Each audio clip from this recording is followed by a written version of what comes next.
Second unit का, third unit का आपका जो सेकंड पार्ट है, ठीक है। अब एज सच बुक में आपके एडमिनिस्ट्रेटिव लॉ में फुल कहीं भी नहीं दिया गया है, वो आपको कहीं ना कहीं कहाँ से पढ़ना है, कॉन्स्टिट्यूशन की बुक से, ठीक है। तो जो भी कॉन्स्टिट्यूशन की जो बुक्स हैं उनमें से आप आर्टिकल जो जो वहां पे मेंशन है फेयरनेस थ्योरी को जो डिपिक्ट कर रहे हैं 14, 19, 21, ठीक है, बेसिकली ये तीन वो आपको पढ़ने हैं। और उसके अंदर की जो थ्योरीज वगैरह कुछ आ जाए केस लॉस के through, mainly through case laws, ठीक है। एट द सेम टाइम जो फेयरनेस की theory just fair and reasonable पढ़ते हैं वही अकॉर्डिंग टू द अमेरिका जो ड्यू प्रोसेस है वहां पर, ठीक है। उसके प्रोस्पेक्ट में हमको पढ़ना है कि इंडिया में उसका सेम चीजें समझ लो आप कि वही अपना है जस्ट फेयर एंड रीजनेबल वाली थ्योरी, ठीक, इन अदर वर्ड्स। तो धीरे धीरे हम लोग स्टार्ट करेंगे, धीरे धीरे आगे बढ़ेंगे। अब इसमें बहुत सारी चीजें आएंगी, जैसे कि अविनाश बोल रहे थे कि उनको एक मौका दिया जाए मेनका गांधी पे बोलने का, ठीक है, केस लॉ पे। कौन कौन पार्टिसिपेट करना चाहता है? आई वांट टू टीम्स, ठीक है, एक मेरिट्स एक डीमेरिट्स, समझ आ रहा है?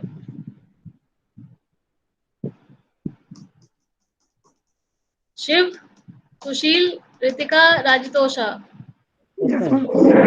हाँ, समझ में आ रहा है? तो यस आप मैम। क्योंकि आपकी ये लास्ट यूनिट रह गई है, ठीक है, ओवरऑल हम लोग कवर अप कर चुके हैं।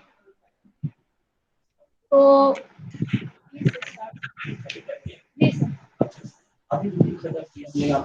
नहीं, आपने कहा था ना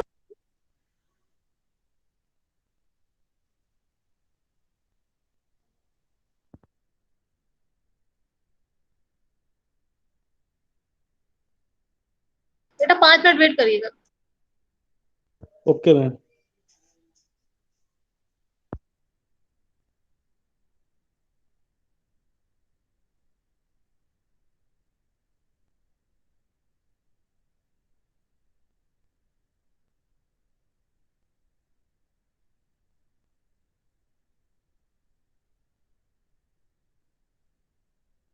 ठीक है, अब दो टीम बताओ भाई, कौन कौन, एक डीमेरिट्स और मेरिट्स वाली। अविनाश, आप कौन सी चूज करना चाह रहे हैं?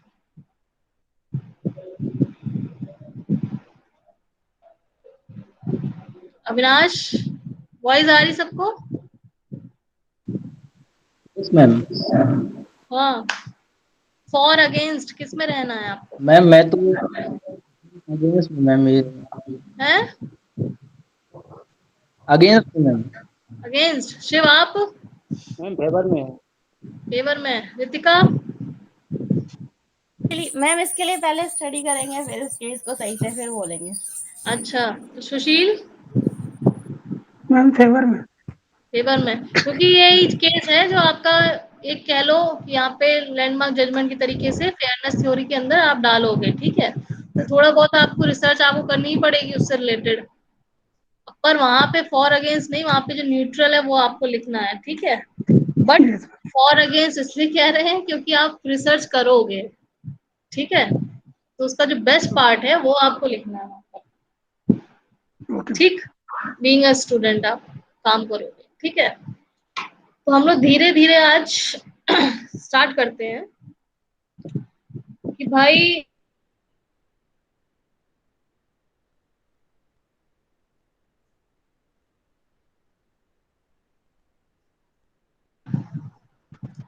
आज इतने ही बच्चे आए हैं क्या सर की क्लास में भी? जी मैम। ये स्ट्रेंथ कम कैसे हो गई? 10-10, 9-9 आ रहे थे सब।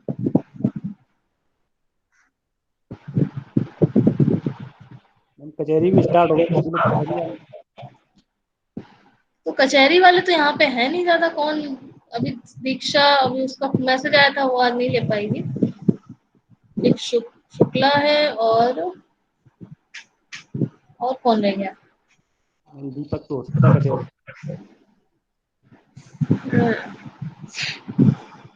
ठीक है, सबसे पहले हम लोग सिलेबस खोलें।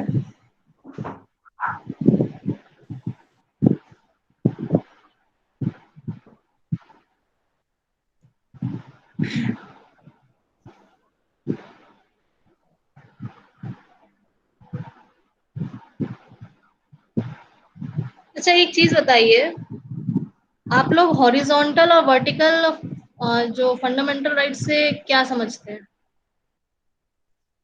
Horizontal and vertical prospect of fundamental rights.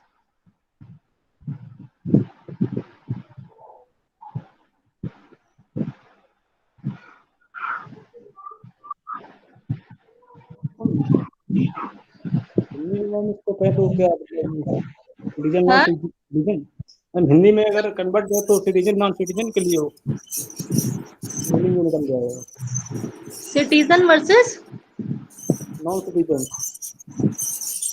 नहीं नहीं, मैम रिजर्वेशन से रिलेटेड है मैम, रिजर्वेशन से रिजर्वेशन से रिलेटेड है। रिलेटेड है ma'am.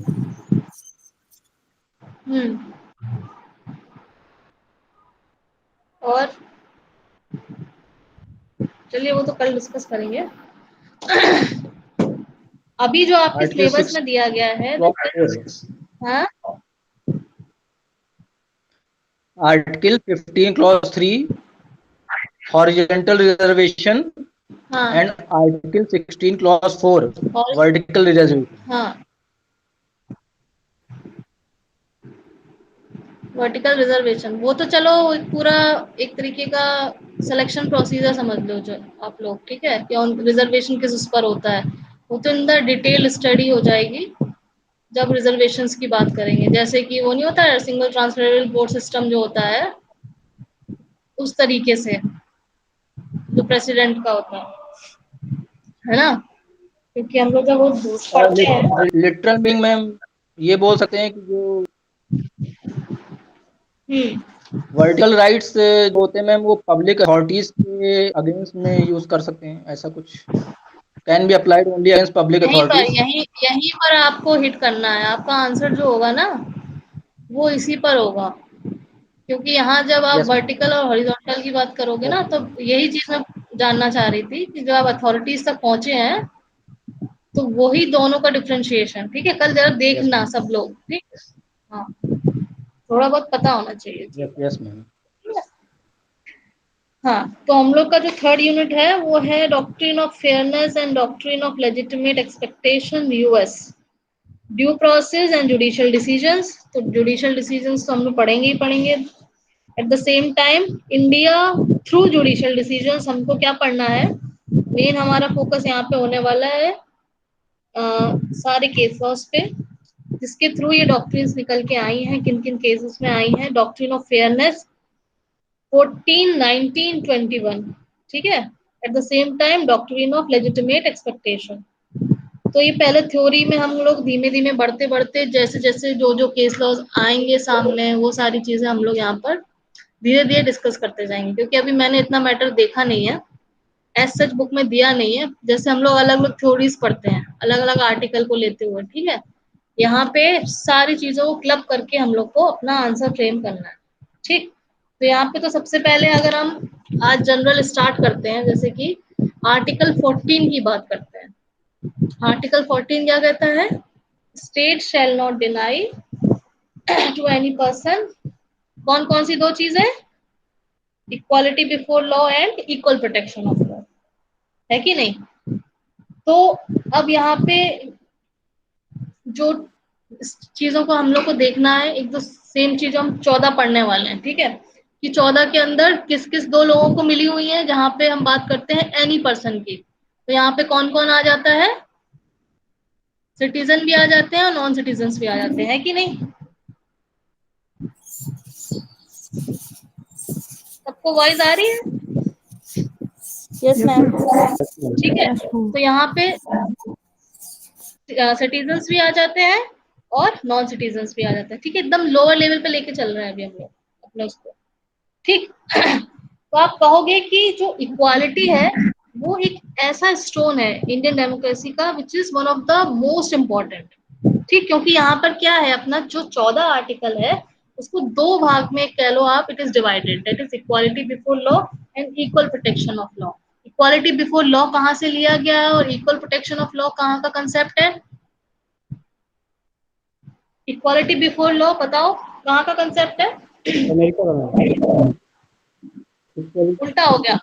Before law yes sir, yes sir. Britain का इक्वल है, प्रोटेक्शन अमेरिका का है। Protection of equality law before law America. Britain का है, हाँ, और इक्वल प्रोटेक्शन ऑफ लॉ कहाँ का है? America America.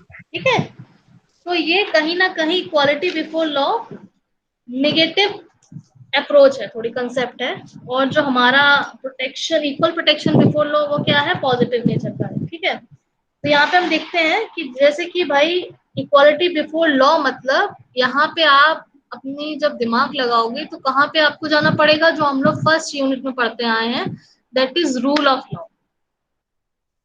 ठीक है, रूल ऑफ लॉ क्या क्या कहता है? एक तरीके का absence of any special privilege कह लो आप। ठीक है, इन the favour of any individual. ठीक, सबको एक समान ट्रीट करना है, वो कहीं ना कहीं ये चीजें यहाँ पर लिंक हो रही हैं। ठीक, कि लॉ सबसे कहाँ है? ऊपर है, और सबको लॉ के एक समान यहाँ पे बराबरी से रखा जाएगा। ठीक है, किसी को भी कोई स्पेशल प्रिविलेज नहीं मिलेगी। ठीक, अब यहाँ पे जब हम देखते हैं कि भाई ये अपना कह लो कि ये एक सेकेंड,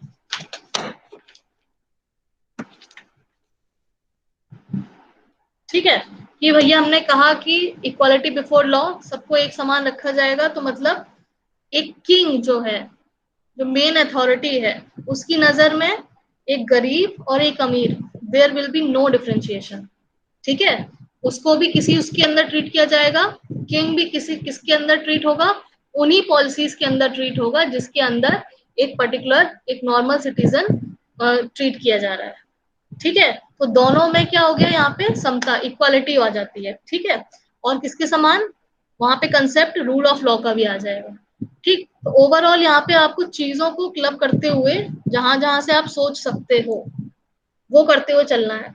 एक यहाँ पे एक्सेप्शंस हैं इक्वालिटी बिफोर लॉ के भी, अपने कॉन्स्टिट्यूशन के अंदर भी। हम आपको दो एग्जाम्पल दे रहे हैं, दोनों के बारे में चाहे 5-5 मिनट पढ़ लेना, फिर हम लोग उसको कल डिटेल में डिस्कस करेंगे, क्योंकि अभी हम जनरल जनरल पढ़ते चले जा रहे हैं। ठीक है, एक्सेप्शन के अंदर आएगा आर्टिकल 361, आर्टिकल 31C। ठीक है, जरा पढ़ लेना, एक्सेप्शंस में आते हैं ये। ठीक, वॉइस आ रही सब? 361 and article 31 I think C, clause C। ठीक है, ये लो, ये दोनों चीज जरा देख के आइएगा आप लोग एक्सेप्शंस के अंदर, क्योंकि अभी हम डिटेल जब पढ़ेंगे तो हम धीमे धीमे सारी चीजों को कवर अप कर लेंगे। ठीक है, तो जब हम अब इंडिया की बात कर लो और इंग्लिश लॉ की बात कर लो, तो यहाँ पे कुछ डिफरेंस है जब हम इन तरीके की चीजों की एक्सरसाइज करते हैं। ठीक है, इंग्लिश लॉ में क्या है, इट इज इफेक्टिव या फिर कह लो guaranteed against on executive functions. ठीक है, और क्योंकि यहाँ पे कॉन्स्टिट्यूशन रिटन है नहीं, और जबकि हम इंडिया सिस्टम की बात करते हैं तो यहाँ पे ओवरऑल गारंटेड है। यहाँ पे कौन कौन आ जाते हैं, हम इतने दिनों से पढ़ते चले आ रहे हैं, तीनों बॉडीज यहाँ पे आ जाती हैं। ठीक है, कि भाई ये किस किस पे वर्क कर रहा है, एडमिनिस्ट्रेटिव, एग्जीक्यूटिव, लेजिस्लेटिव, वो सारी बॉडीज के ऊपर। ठीक है, और कहीं ना कहीं इंग्लिश लॉ में it is guaranteed on the executive functions. ठीक है, अब यहाँ पे एक तरीके से कह लो कि यहाँ पर भी थ्योरी ऑफ नेचुरल जस्टिस अपने अंदर इन्वॉल्व हो गई। कहाँ पे इन्वॉल्व हो गई थ्योरी ऑफ नेचुरल जस्टिस? जो अभी हम लोगों ने देखा कि भाई जो ये कंसेप्ट है वो इंडिया में तीनों बॉडीज के ऊपर आता है। ठीक, क्योंकि थ्योरी ऑफ नेचुरल जस्टिस क्या कहती है? फेयर हियरिंग एक कंसेप्ट है कि नहीं, अभी हम लोग पढ़ते आए हैं। Yes ma'am. ठीक, फेयर हियरिंग से आप कहाँ गए? डॉक्ट्राइन ऑफ फेयरनेस की साइड आप मोड़ रखते हैं।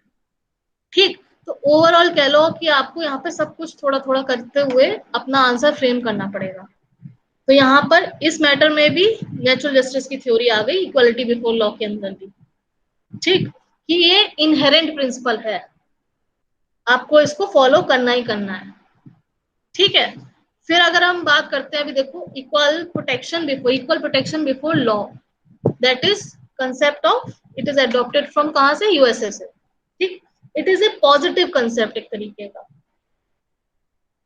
इसका मतलब क्या है कि person who have equal status should be entitled for equal behaviour. ठीक है, यहाँ पे कहीं ना कहीं जो ये थ्योरी वर्क करती है वो किसको परमिट करती है, बताओ कौन सा टर्म यूज होता है जो इस थ्योरी के ऊपर चलता है।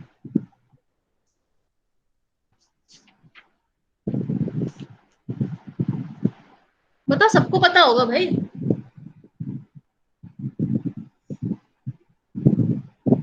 रीजनेबल क्लासिफिकेशन नहीं सुना?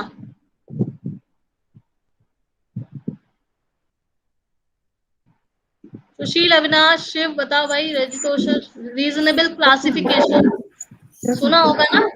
कि भाई अब बात आ जाती है जो जस्टिस है उसकी, क्योंकि यहाँ पे क्या बोला जा रहा है, equal protection before law. Equal protection before law का जो एक तरीके का जो प्रिंसिपल है, वो 14 वाला, आर्टिकल 14 का, वो कहीं ना कहीं डिस्ट्रीब्यूटिव जस्टिस के ऊपर बेस्ड है। ठीक है, डिस्ट्रीब्यूटिव जस्टिस की थ्योरी किसने दी थी?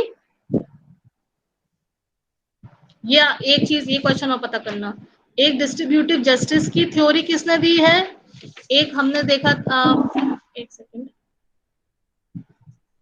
एक डिस्ट्रीब्यूटिव जस्टिस पता करना है, और एक एक्सेप्शन। जो एक्सेप्शन कहाँ पे थे? इक्वालिटी बिफोर लॉ में। ठीक है, वहां पे थ्री, कौन सा 61 था, और कौन सा हमने बोला था आपको, 31 क्लॉज सी। ठीक है, तो दो, कि भाई जो डॉक्ट्राइन ऑफ, वो जो प्रिंसिपल है, ये थ्योरी ऑफ डिस्ट्रीब्यूटिव जस्टिस है, वो फंक्शन करती है आर्टिकल 14 के अंदर। ठीक है, उसके हिसाब से क्या है भैया, कि जो हमारे रिसोर्सेज हैं वो सोसाइटी में किस तरीके से डिस्ट्रीब्यूट किए जाएंगे। अब एक अमीर है और एक गरीब है। ठीक है, अब एक बहुत बेस्ट एग्जांपल जो आप नेट वगैरह पे भी देखते हो कई बार, जैसे कि एक बाउंड्री है, उस पे एक लंबा आदमी खड़ा हुआ है और एक बच्चा खड़ा हुआ है। ठीक है, अब लंबे को आप नीचे से स्टूल दे दोगे और एक छोटे बच्चे को आपने स्टूल नहीं दिया, ठीक है, या फिर कम दिया, समझ लीजिए आपने वही सेम साइज का स्टूल हाइट में, मतलब कि बच्चे को दिखाई नहीं दे रहा है नीचे क्या चल रहा है, पर उस पर्टिकुलर पर्सन जो लंबा है, ऑलरेडी अडल्ट है, उसको दिखाई दे रहा है सब कुछ। ठीक है, अब अकॉर्डिंग टू द पॉलिसी, आप समझ लो यहाँ पे गवर्नमेंट पॉलिसी चल रही है। ठीक, पॉलिसी के अकॉर्डिंग क्या हुआ कि दोनों को सेम हाइट का स्टूल प्रोवाइड किया गया, समझ लो बाय द गवर्नमेंट। ठीक है, या फिर आप समझ लो यहाँ पे मदर के द्वारा।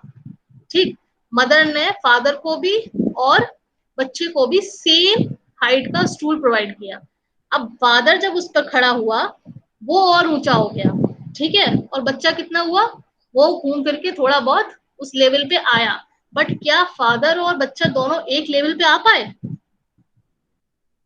नहीं मैम। नहीं आ पाए। ठीक है, तो क्या यहाँ पे डिस्ट्रीब्यूशन अच्छा हुआ, सही हुआ, रीजनेबल हुआ? No ma'am. ठीक है, तो यही वहां पे बात आ जाती है जब आप बात करते हो आर्टिकल 15-16 में।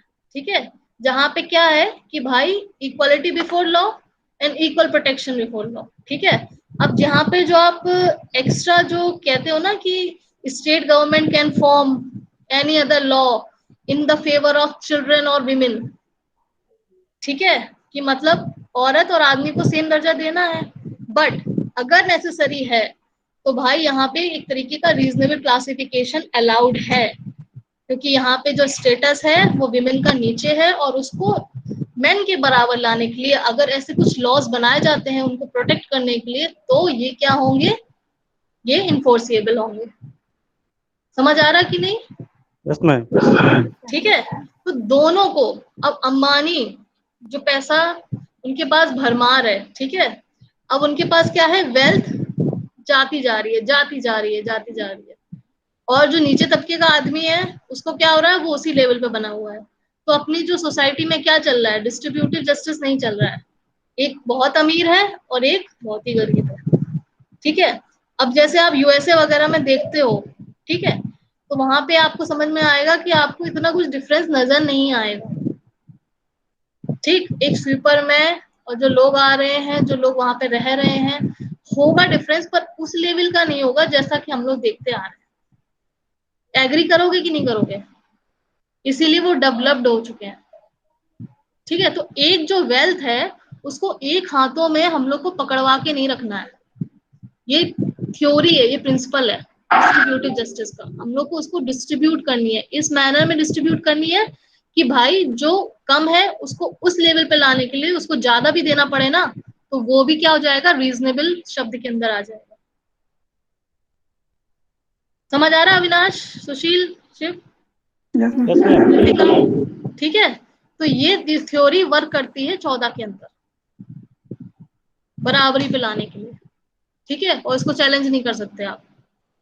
14, 15 और एम्प्लॉयमेंट वाला जो 16 है आपका आर्टिकल, उसके अंदर और देख लेना, क्लॉज 3, 15(3) इनमें दिया है वुमेन और चिल्ड्रन से रिलेटेड साइड। ठीक है, मेरे पास अभी बेयर एक्ट नहीं है। ठीक है, तो वहां पे अलाउ किया जाता है। ठीक, तो ये जो प्रिंसिपल है, हाँ, इस प्रिंसिपल के थ्रू क्या होगा कि एक सोसाइटी में एक जो इक्वालिटी है वो इस्टेब्लिश होगी।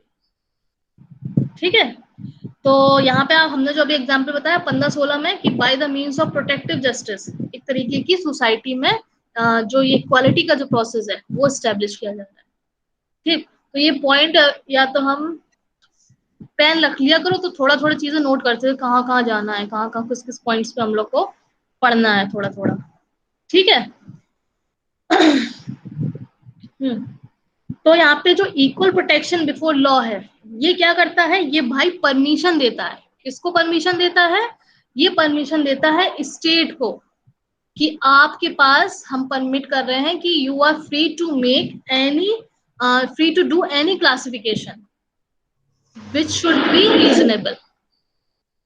ठीक है, पर उसके भी क्या है, पैरामीटर्स दे रखे हैं। पैरामीटर्स कौन कौन से हैं, किसी को याद है?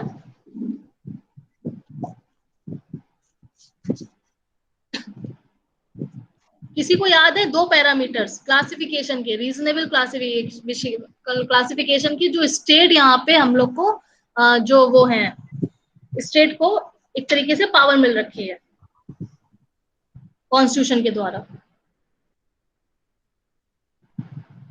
बताओ, थोड़ा दिमाग लगाओ।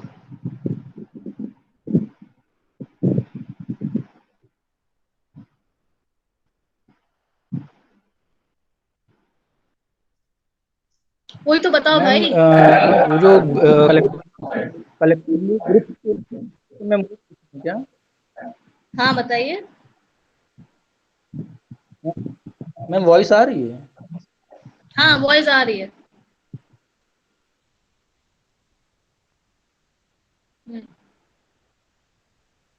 मैम मतलब क्लास ऑफ पर्संस के को डिस्क्राइब करके क्लासिफिकेशन किया जाता है मैम। देखो, 2 टर्म है। एक टर्म है इंटेलिजिबल डिफरेंशिया, जो एलएलएम के प्रोस्पेक्ट से अब आपको यहाँ पे एंट्री मिल जानी चाहिए इन कुछ टर्म्स के ऊपर। ठीक है, एक इंटेलिजिबल डिफरेंशिया हो गया, और एक है there should be a reasonable between जो आपने डिफरेंस किया है and the object, that is आप कह लो रैशनल नेक्सस। ठीक है, ये 2 टर्म है जो हम थोड़ा थोड़ा डिटेल में पढ़ेंगे आगे क्लासेस में, कि बिकॉज आप एलएलएम में हो, एलएलबी तक थ्योरीज तक एक्सटेंड नहीं करते हैं, सीधे सीधे आर्टिकल्स तक हिट करते हैं। बट यहाँ पे जो क्लासिफिकेशन की बात आ गई है, उनको भी 2 पैरामीटर्स कि भैया पता कैसे चलेगा, ठीक है, कि सही है कि गलत है। तो इन क्लासिफिकेशन को भी कैसा होना चाहिए, रीजनेबल होना चाहिए। ठीक है, जस्ट फेयर एंड रीजनेबल होना चाहिए। और 2 पैरामीटर्स का जो टेस्ट है उसमें इनको फुल फ्लेज्ड होके बाहर निकलना है।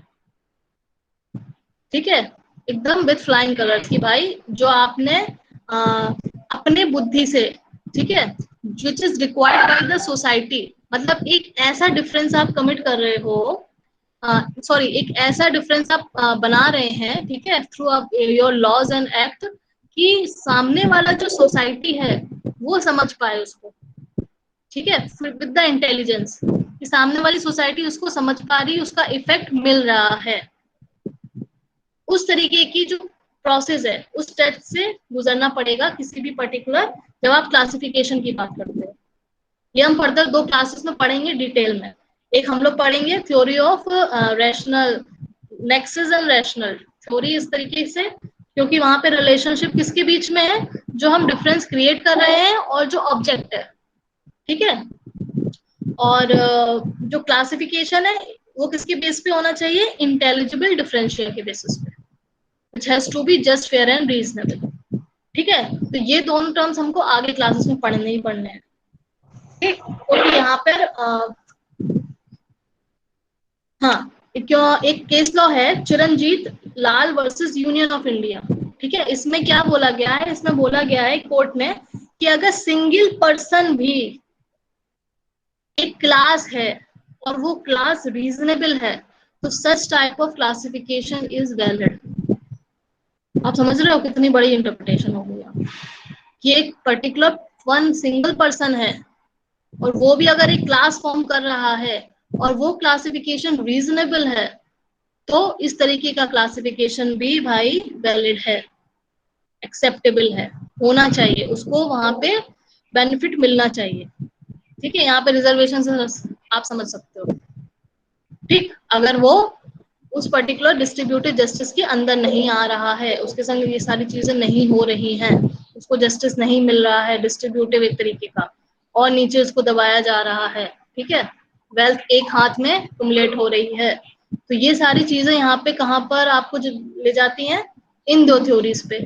अब जो भी इस तरीके की चीजें बनेंगी या फिर चैलेंज की जाएंगी, उनको इन टेस्ट के साथ इंटेलिजिबल डिफरेंशिया और जो अपना सेकंड टेस्ट है रैशनल नेक्सस वगैरह, वो वाला आपको यहाँ पर पढ़ना पड़ेगा, ठीक है। उसके बाद जो भी क्लासिफिकेशन होंगे वो अगर ठीक है तो वो वैलिड हो जाएंगे, चाहे सिंगल पर्सन के लिए क्यों ना किया जा रहा हो। तो ये चिरंजीत लाल वर्सेस यूनियन ऑफ इंडिया बहुत इंपॉर्टेंट केस लॉ है, आप यहाँ पे डाल सकते हो कि भाई यहाँ पे क्वेश्चन था क्या, can only one person form A class, class समझ रहे हो ना आप, ठीक है। तो एक सिंगल पर्सन भी क्लास बना सकता है, उसको भी बेनिफिट मिल सकता है, ठीक है। उसके लिए जरूरी नहीं है पूरी आपके पास पॉपुलेशन हो, ठीक। तो ये सारी चीजें हम लोग को यहाँ पर पढ़नी है। फिर हम लोग थोड़ा बहुत जो पढ़ेंगे वो डॉक्ट्राइन ऑफ आर्बिट्रेरीनेस है, जो आर्बिट्रेरीनेस की डॉक्ट्राइन आर्टिकल 14 के अंदर यहाँ प्रिंसिपल के रूप में प्रोवाइड की गई है, ठीक है। तो EP Royappa versus state of Tamil Nadu वगैरह, ये सारे केस लॉज हैं जहाँ पे बताया गया इक्वालिटी एक कैसा डायनेमिक कंसेप्ट है जिसको पकड़ के आप नहीं रख सकते हो, पिंजड़े में बांध के नहीं रख सकते, ठीक है। तो ये इस तरीके की चीज है कि मतलब कहीं ना कहीं इक्वालिटी और आर्बिट्रेरीनेस क्या है, एक दोनों के क्या कह सकते हो आप, एनिमी है एक दूसरे के। जहां पे आर्बिट्रेरीनेस होगी वहां पे इक्वालिटी होगी कि नहीं होगी, बिल्कुल भी नहीं होगी, ठीक है। और जहां पे इक्वालिटी होगी वहां पे आर्बिट्रेरीनेस नहीं होगी। तो ये थ्योरी ऑफ आर्बिट्रेरीनेस जो डॉक्ट्राइन है ये आपकी हम लोग को यहाँ पे पढ़नी है। उसके साथ साथ हम लोग कहाँ पर पहुंच जाएंगे, आर्बिट्रेरीनेस का बेस्ट जो केस लॉ है मेनका गांधी, जब हम वहां पर पहुंच जाएंगे थोड़ा बहुत यहाँ पे जो लेजिटिमेट पे बाद में चलेंगे, जो ये 2 प्रिंसिपल्स हैं at the same time arbitrariness theory पे, उसके बाद आपका मेनका गांधी का केस आ जाएगा, ठीक है। इतना थोड़ा ये जो बेस था समझ आया कि हम लोग को कहाँ कहाँ किस किस तरीके से फेयरनेस थ्योरी हम लोग पढ़ेंगे, मतलब हम लोग जो अभी बोला वो भी एक आपका पार्ट है, आप जब लिखोगे, जो आप थ्योरी लिखते हो, ठीक है, वो किससे सपोर्ट करना है, आप केस लॉस के थ्रू और थोड़ी डॉक्ट्राइन्स के थ्रू, ठीक है। शिव, सुशील, यस मैम। ठीक है। अविनाश समझ आया, राजितोषा, हाँ जी मैम। Yes ma'am. ठीक है। तो हम लोग को, हाँ, तो हम लोग ने आज क्या क्या देख लिया भाई, कि हम लोग ने राइट टू इक्वालिटी में दो कंसेप्ट जो यहाँ पे इनबिल्ट हैं, that is equality before law, equal protection of law. अब फिर हम लिखेंगे कि भाई ये दोनों के लिए है, any person which include citizen and non citizen. फिर हम लोग आ जाएंगे कि इक्वालिटी एक नेगेटिव कंसेप्ट है, ब्रिटिश सिस्टम से लिया गया है, और एट द सेम टाइम इसमें जो एक और प्रिंसिपल इन्वॉल्व है वो कौन सा प्रिंसिपल है, रूल ऑफ लॉ वाला। ठीक है, रूल ऑफ लॉ में आ जाएंगे तो कहाँ पहुंचेंगे, थोड़ा बहुत हम रूल ऑफ लॉ डिफाइन करेंगे कि भाई there should be absence of any special privilege in the favour of any individual. ठीक है, कि किंग की नजर में हर पर्सन कैसा होना चाहिए, इक्वल होना चाहिए। फिर हम लोग कहाँ गए थे, जो चीज हम बताएंगे नेक्स्ट क्लास में आपको, दैट इज एक्सेप्शन में। एक्सेप्शन की बात तो चलो बाद में ही करेंगे, क्योंकि पहले तो हम लोग को वो सारी चीजें पढ़नी है। ठीक है, फिर हमने देखा कैसे इंग्लिश लॉ में और इंडियन लॉ में डिफरेंस है। यहाँ तीनों पिलर्स पे कहीं ना कहीं ये प्रोसेस अप्लाई होता है। ठीक है, रूल ऑफ लॉ भी ले लो, नेचुरल जस्टिस भी ले लो, आप इक्वालिटी भी ले लो। ठीक है, तो ये साथ साथ चलते हैं, तो कहीं ना कहीं थ्योरी ऑफ नेचुरल जस्टिस यहाँ पे क्या है, इवॉल्व है। ठीक, फिर हमने बात की इक्वल प्रोटेक्शन बिफोर लॉ की। इक्वल प्रोटेक्शन बिफोर लॉ कहाँ से लिया गया है, यूएसए से लिया गया है। ये पॉजिटिव कंसेप्ट है। ठीक है, कि भाई इसका जो मेन हम लोग को यहाँ लिखना है कि that person should have equal status, that person, ठीक है, should have equal status, should be entitled for equal behave. जिसका स्टेटस इक्वल है, इक्वल बिहेव से उसको मतलब एंटाइटल करना है, एक समता से। ठीक है, हिंदी में एक समता ही बोले जाएगा, हिंदी यस में। मैम, ठीक है, मानता का अधिकार। जैसे हमने फादर और सन का एग्जांपल बताया था हाइट से रिलेटेड, अब यहाँ पे हाइट क्या आ जाएगी, आप समझ लो वेल्थ से रिलेटेड आ गई। ठीक है, या फिर किसी भी एम्प्लॉयमेंट से रिलेटेड आ गई। ठीक है, कि सिंगल क्लास को आपको बेनिफिट नहीं देना, अगर सामने वाला क्लास एकदम ही नीचे तबके का है, उसको प्रोग्रेस नहीं हो रही उसकी, उसको भी आपको उसी वे में लाना है, दोनों को बराबरी पर रखना है। तो थ्योरी ऑफ यहाँ पे प्रिंसिपल ऑफ डिस्ट्रीब्यूटिव जस्टिस यहाँ पे आ जाता है। ठीक है, तो डिस्ट्रीब्यूटिव थ्योरी हम लोग पढ़ते हैं कि भाई इस तरीके से रिसोर्सेज का डिस्ट्रीब्यूशन हो कि वो सब तक पहुंच सके इन इक्वल मैनर। ठीक, जो कि अभी इंडिया में हम लोग नहीं देखते हैं। ठीक है, फिर हम लोग देखते हैं क्या कि भाई जो हम लोगों ने डिस्ट्रीब्यूटिव जस्टिस की बात की, तो डिस्ट्रीब्यूटिव जस्टिस से हम लोग निकल के आए क्लासिफिकेशन पे, कि क्योंकि कैसे करेंगे, ये तो है नहीं कि हाथ में पकड़ा दे रहे हैं वेल्थ। ठीक है, कहीं भी अगर आपको कोई भी प्रॉब्लम आएगी सिस्टम में, तो उसको आप थ्रू एक्ट्स एंड लॉज के थ्रू ही आप यहाँ पर क्या कर सकते हो, लॉ बनाकर ही चीजों को आप फिलअप कर सकते हो। ठीक है, तो वहां पर बात आ जाती है क्लासिफिकेशन की। तो कोई भी ऐसा classification which is necessary, which is reasonable, वो क्या हो जाएगा, वैलिड हो जाएगा। ठीक है, तो यहाँ पे बेस्ट एग्जाम्पल आपको सबसे पहले मिल जाएंगे आर्टिकल 15 और 16 के अंदर। तो आर्टिकल 15 और 16 में जो नीचे वाले जो सब क्लॉजेस है ना, 3 के 3, 4 और 3, 16 के अंदर भी आप जाओगे तो वहां पे शायद आपको ए करके और मिलेगा, 1A 1B आई थिंक। उसमें भी आपका यहाँ पर थ्योरीज दो इन्वॉल्व है, दो टेस्ट है, वो कल मैं बताती हूँ कौन से है। ठीक है, तो ये सारी चीजें जब आप देखोगे, SC ST हो गया, OBC बैकवर्ड क्लास से रिलेटेड, रिजर्वेशन से रिलेटेड, वहां पे क्लासिफिकेशन के बारे में बात की गई है सीधे सीधे कि भैया अगर रीजनेबल है तो वैलिड है। ठीक है, और even a single person can form A class. वो चिरंजीत लाल वर्सेस यूनियन ऑफ इंडिया का केस लॉ। ठीक, अब इसको दो तरीके से हम लोग को यहाँ पे टेस्ट करना है, कोई भी हम क्लासिफिकेशन कर रहे हैं, on the basis of intelligible differentia and on the basis of what relationship it is between the differentia and the object, rational nexus की थ्योरी। ठीक, इतनी चीज समझ में आई सबको? Yes ma'am. Yes ma'am. ठीक है, तो हम लोग यहाँ घूम घूम के पूरा भ्रमण करते हुए फेयरनेस थ्योरी पढ़ेंगे, क्योंकि कहीं भी सही से दी नहीं गई है। हमने जो जुडिशरी के समय प्रिपरेशन में पढ़ी है वही चीज हम आपको इधर उधर से पढ़ा रहे हैं। ठीक है, क्योंकि यहाँ पे आपको सिर्फ मेनका गांधी से तो काम चलने वाला है नहीं, या फिर और केस लॉस से। ठीक है, हाँ, चलिए आज की क्लास हम लोग इतनी रखते हैं। कल की क्लास में जो जो हमने बताया है वो चीजें और हम डिस्कस करेंगे, ठीक है? Okay ma'am, okay. हाँ। और अपना थैंक यू। काम भाई डेजर्टेशन का करते रहिए, वरना डिफॉल्टर हम खुद ही हो जाएंगे, समझ रहे हैं? ठीक है राजितोषा, अविनाश। ठीक है मैम। Yes ma'am. हाँ, टाइम पे डेजर्टेशन का काम सबमिट करो भाई, फिर चेक कैसे होगा। राजितोषा सबको बोल देना, दीक्षा को जी भी। मैम। शुक्ला ठीक है। बहुत दिनों से नहीं आ रही हूँ। और कौन है? ये रितिका और कंचन का नहीं समझ में आ रहा है, दो बातें कहाँ से आ गई। है तो मैम लाइन पे है मैम हम